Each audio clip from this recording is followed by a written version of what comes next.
Fala galera, hoje a gente vai falar de Êxodo capítulo 31, eu sou André Maldonado e esse é o canal do JC na Veia.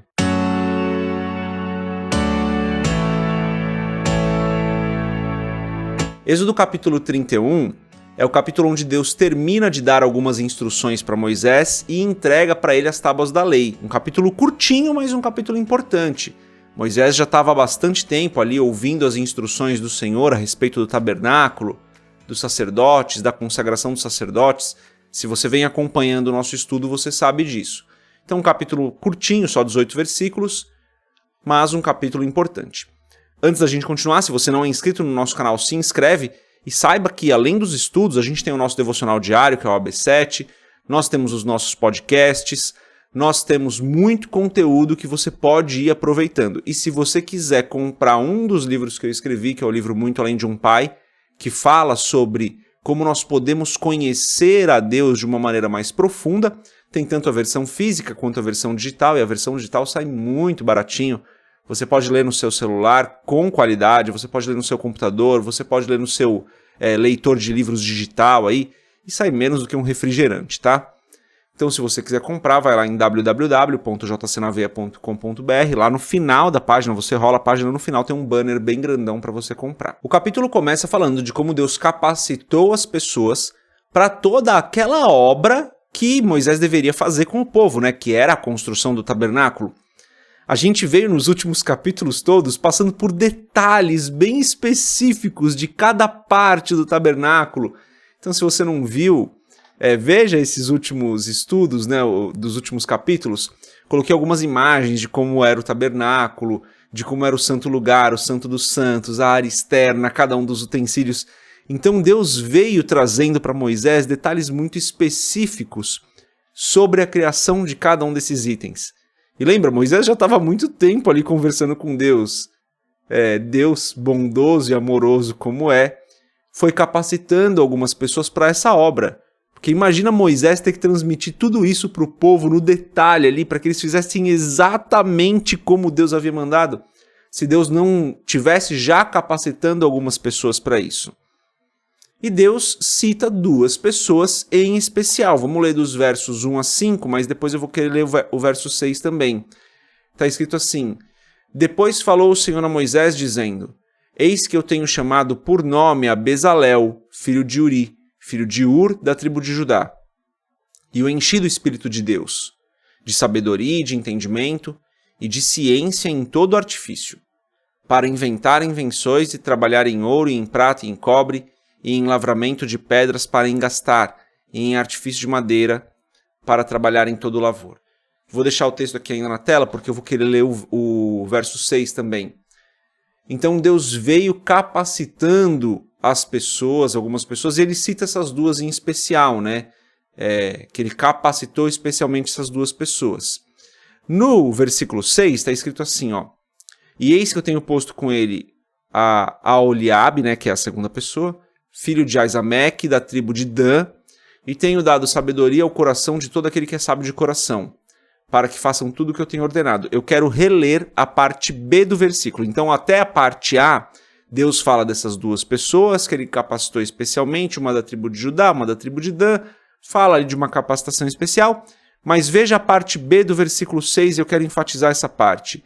E tenho dado sabedoria ao coração de todo aquele que é sábio de coração, para que façam tudo o que tenho ordenado. Então, Deus capacitou todas as pessoas que eram necessárias para trabalhar na construção do tabernáculo, das vestes sacerdotais, de todos os utensílios, de tudo que era necessário ali. Deus cita duas pessoas em especial. Esse é o fato aqui, né, do que está relatado na palavra, então é isso, o que tem aqui é isso. Deus já estava preparando as pessoas, Deus capacitou as pessoas, duas pessoas em especial ali, Deus até é bem enfático, ele fala, o enchi, falando sobre Bezalel, né, o enchi do Espírito de Deus, no versículo 3 ele diz, de sabedoria, de entendimento. Então Deus é bem enfático quando vai falar dessas duas pessoas, mas acaba capacitando todas as outras. Aqui tem um ponto que me chama a atenção, que você vê que existem pessoas diferentes para coisas diferentes. Então, Bezalel e Aholiabe, Deus chamou de uma maneira mais específica. Outras pessoas que foram necessárias para trabalhar na construção do tabernáculo, Deus capacitou de maneira mais genérica. E o restante do povo de Israel, que era muita gente, não participou da construção do tabernáculo, deu as suas ofertas. Foi isso. E teve gente que nem precisou da oferta, né? Então, assim, você vê que eram diferentes? Duas pessoas, vamos começar por Moisés, vai. Moisés, que Deus chamou de maneira especial, né, para passar as instruções, para liderar aquilo. Duas pessoas muito capacitadas, que Deus derramou o Espírito dele, que Deus derramou uma capacitação especial sobre elas para essa obra. Uma série de outras pessoas que Deus capacitou de maneira mais abrangente, mais genérica, e uma grande maioria, uma imensa maioria, que nem participou ativamente, que deu as suas ofertas, ou que nem ofertou, mas que não participou ativamente da construção do tabernáculo. Esse aqui é o fato. Não tem muita discussão em relação a isso. O ponto de aprendizado aqui que eu trago para a minha vida, pelo menos, e daí você avalia se faz sentido, tem algumas pessoas que Deus vai chamar de maneira especial para projetos especiais, para fazer coisas que vão chamar mais atenção. É isso. Tem um pessoal que vai dar suporte para essas pessoas. Talvez alguém lidere essas pessoas. Mas a grande maioria das pessoas vai estar ali, não vai estar nesse projeto especial. E tá tudo bem. Tá tudo bem. Quando a gente lê a parábola dos talentos, lá em Mateus, finalzinho já de Mateus, né? A gente vê que o Senhor distribuiu os seus talentos, e naquele caso talento se refere a um valor financeiro, da maneira como ele bem entendeu. Para um servo ele deu 5, para outro 2, para outro ele deu 1. E por que ele fez isso? Porque ele quis. A mesma coisa aqui. Deus chamou Moisés para liderar, Aholiabe e Bezalel para algo um pouco mais específico, um certo conjunto de pessoas para a construção geral do tabernáculo, e o restante do povo foi ofertar, não foi participar diretamente. Tem demérito? É menos importante o povo que ofertou? Claro que não. É mais importante Bezalel, que foi capacitado? Não. A capacitação veio do Senhor. A capacitação não era de Bezalel.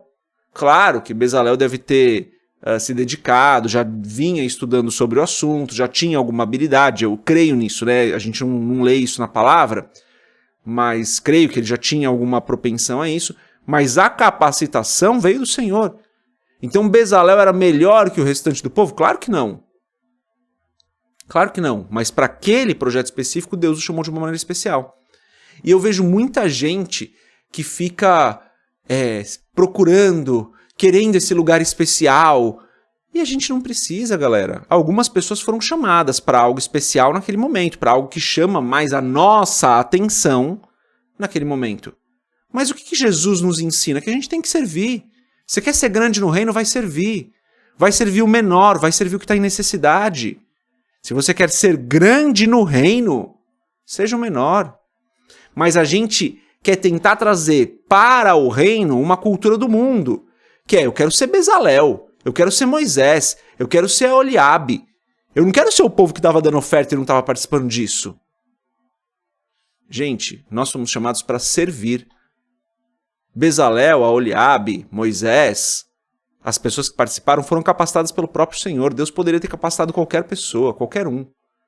Ele escolheu essas pessoas porque ele quis, porque ele é Deus. Eu não tenho que almejar estar nesse lugar e ficar com inveja das pessoas que estão lá. Eu tenho que servir da maneira como Deus me mandou servir. Se Deus me mandou servir sendo um bom pai de família, e é isso, glória a Deus, eu vou ser o melhor pai de família porque é o que Deus me chamou para ser. Se Deus me chamou para ser um ótimo empresário, e eu não vou participar de nada, mas eu vou dar oferta em abundância, eu vou prover o povo de Deus com recurso financeiro, glória a Deus, eu vou fazer isso da melhor maneira possível. Se Deus me chamou para estar num lugar de destaque, pregando para milhões de pessoas, eu vou fazer isso da melhor maneira possível. O ponto é que eu não tenho que almejar a posição que Deus colocou o meu irmão. Eu tenho que almejar agradar o coração do Senhor naquilo que Ele me chamou para fazer. Mesmo que eu considere, na minha visão limitada, aquilo que o Senhor me chamou para fazer como algo menor. A gente não tem que ficar almejando a posição que Deus deu para o irmão. A gente tem que buscar fazer o melhor naquilo que Deus nos chamou para fazer. Se Deus nos chamou para cozinhar para pessoas que estão em situação de rua, que nós façamos isso da melhor maneira possível. Se Deus nos chamou para pregar para presidentes e aconselhar as pessoas em maior evidência, que a gente faça isso para a glória de Deus da melhor maneira possível e não para satisfazer o nosso ego. Porque muitas vezes a gente quer a posição de destaque não para agradar a Deus, mas para satisfazer o nosso ego, que foi ferido, que foi machucado, que foi traumatizado. Meu amado, a gente não tem que buscar a posição que Deus colocou o irmãozinho. A gente tem que buscar fazer o nosso melhor naquilo que Deus nos chamou para fazer.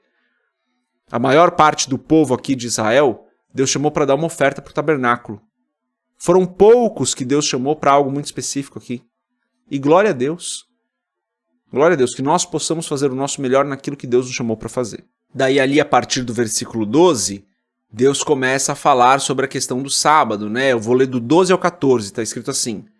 Falou mais o Senhor a Moisés, dizendo: Tu, pois, fala aos filhos de Israel, dizendo: Certamente guardareis meus sábados, porquanto isso é um sinal entre mim e vós nas vossas gerações, para que saibais que eu sou o Senhor que vos santifica. Portanto guardareis o sábado, porque santo é para vós.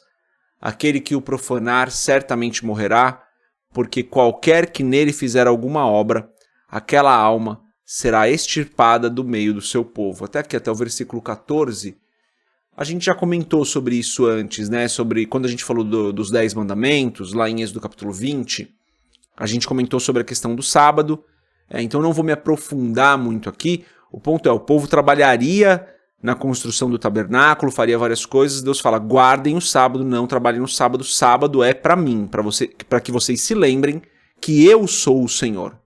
Não são vocês, eu sou o Senhor.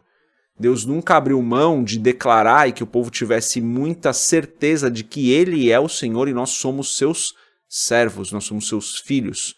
Mas Ele é o Senhor. Quando Ele diz eu sou o Senhor, Ele está dizendo vocês são servos. Quando Ele diz eu sou o Pai, está dizendo vocês são meus filhos. Nesse caso aqui, Ele está declarando, eu sou o Senhor.